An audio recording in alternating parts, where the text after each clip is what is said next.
We don't understand witchcraft. We don't understand what motivated people.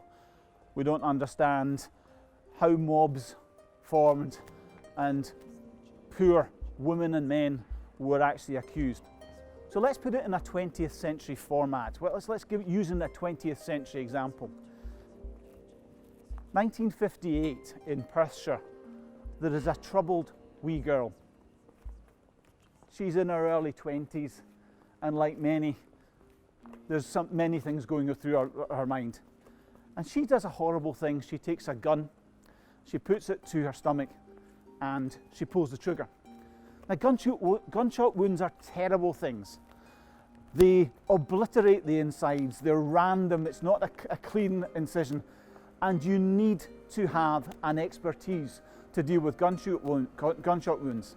So we are talking about 1958, 13 years after the end of World War II. Now, World War II created many, many experts in the field of war surgery and gunshot wounds.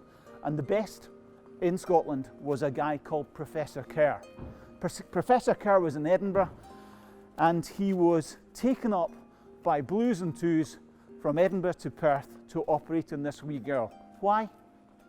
Because she was a cousin of royalty. She was important. She needed the best. Every effort had to be there made to save her.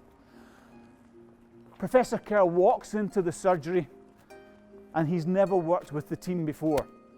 His theatre sister was a girl called Margaret, and she's young, but she's known as being an absolutely superb theatre sister.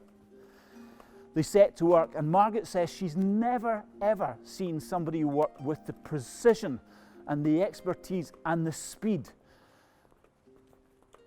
He makes sense of this random wound, and it starts to come together. Now it gets to a critical point, and this big man tries to tie off a wound. The thread breaks. He tries again, the thread breaks again. Now, in between times, Margaret has realised that she's got a synthetic thread that has never been used. And she threads that, gives it to Professor Kerr. He looks at her and tries it. It works. He gives her a look that she will cherish for the rest of her career. It's a look of respect. Unfortunately, there's no happy ending to this, because whilst the operation was a success, gunshot wounds are horrible things. And the wee girl dies of an infection that night.